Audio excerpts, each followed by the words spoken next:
Hi, I'm Laurie Dobson. This is my video, June 7th, Sunday, 2020, and I'm on the island of Great Cranberry in Maine, and I've been doing videos from various perspectives and calling it different things, different names, not really settling on anything, but I think I have, I found it.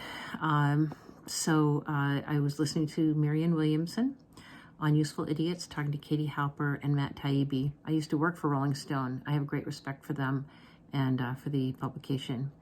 And I'm so glad that, I consider a former employer that is really out there doing some real good work in the world. And when I worked in the city, in New York City for a couple of years, I was there. I attended various New Age kinds of workshops. And when I got married in Connecticut and moved out there, but I would come back into the city. And one of the people I listened to, came back to the city to listen to, was Marianne Williamson. I went to a number of her talks. I was working with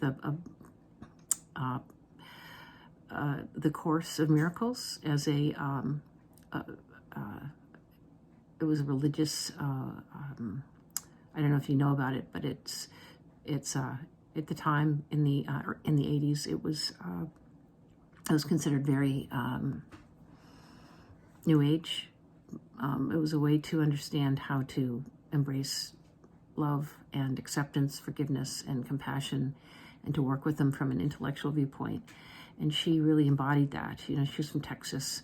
She would come into the rooms dressed to the nines and talk about religion and be very free and speak about things from a very current point of view. And I just was amazed that somebody could be so strong in their hearts and clear and compelling, but not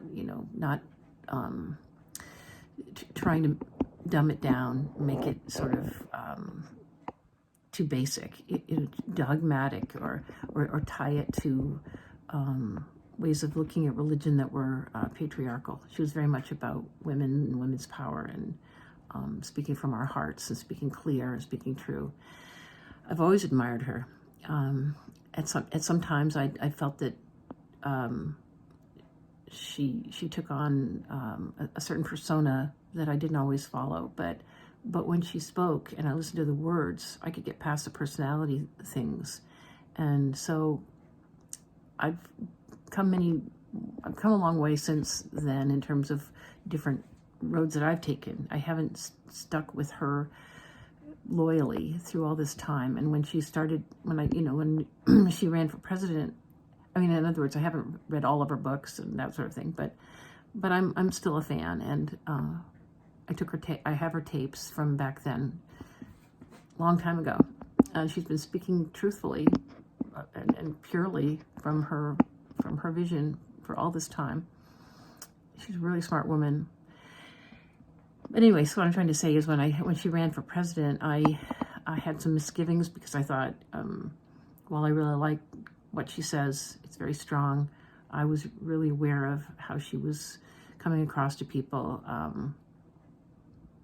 And they made her sound, like on Saturday Night Live, they made her sound like she was just from planet, Zuna or something, that she didn't relate to people. She was too cosmically queer or something, and I felt sad about that because I felt that even though she was talking in very, hopeful terms and broad, wonderful visionary kinds of ways, revisioning, with love, using love as a powerful medium and a focus. I think that's so true. And she was talking on this recent video about the power of love and about how it's been a force that's been more strong in the past. It's been talked about, our consciences, and that's something that I spoke about a lot when I was running for office, is conscience and speaking truth to power. It was part of my motto back in 2008, modeling conscience and as a role, as a way forward for us to to understand what we need to do, in the world is to be that kind of person, a person with conscience and love, and to validate that, and to not be scared of it not being a fashionable way to talk. I think she's beautiful in that she's very strong in that. So she's got that eloquence and can bring people into it. I think there are other people that have been incredibly strong in their own visions. And I was listening to Malcolm X, and he really had a love for his people. And he extended that love very strongly towards them. I think that there's some failings in some people's visions because they're not, they don't extend to everybody, and what I'm seeing in this movement now, what I'm talking about is that I see that it's kind of coming to a head where you get people like Cornel West talking about it, and you're saying this is the moment, and the moment of truth, the moment of power, the moment of choice, and Reverend Al Sharpton is coming into his own, and so many people are moved so strongly with love and grief.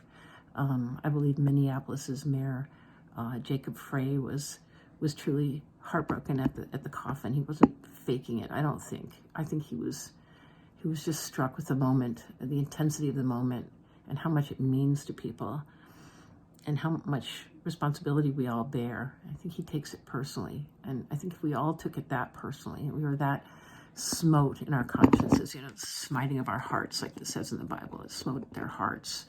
Our hearts are smote, but I think we have to keep our hearts smote.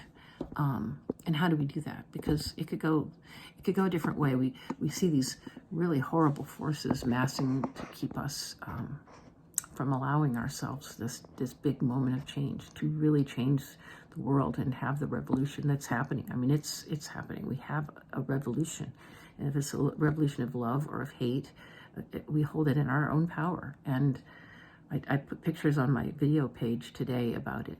People lying in the streets in Portland, lying down, all of them lying down in a position of helplessness. And it reminded me of a vigil that I did right before the war in Iraq at the City Hall every week, Saturday mornings every week for weeks, at the City Hall in Norwalk, doing a prayer vigil to pray and to protest going into war, because there was this ramp up to war that happened in March of 2003. And I had just run for office, so I was very aware of all the factors going into this, and it just felt like a drive and a march to war, and it is nothing that we could do to stop it. And there were millions of people protesting, just like now. People protest peacefully. People do everything they can. People do the best they can. And it just seems sometimes like a waiting game, that they just wait till we're done, and then they go back to their business, and they do it the way they're going to do it, that they were going to do it all along. And is that enough to make it? Does that require us to ramp up what we're doing and to use violence, or to use something that creates, it causes attention? Gandhi would have said no. He would have said no. Martin Luther King would have said no. Malcolm X would have said an eye for an eye. And I think in the short term, I think people that have been punished enough, that feel the betrayal enough, resort to that out of desperation. But those are desperate things. Are we at that point of desperation? I think we have to demand that we all have a reaction to this. We have to demand it. Everybody does. And I have this deep sense that now I've been called to be, it's like a light is inside me again, and a lamp has been lit. I think a lot of people are feeling that lamp that's been lit. So as long as we keep talking about it, as long as we're determined to keep this thing going, it will keep going. So that is my goal. That is my intention. That is my firm and fervent belief. And I'm going to stay with it, because there's no reason to get off this train. This train's going to glory. So we can do this, and we will do this. Who knows? This could be the time. This could be it. It feels like it is. And I pray that it is. So Good blessings and wishes to all of you. Lots of love. Bye.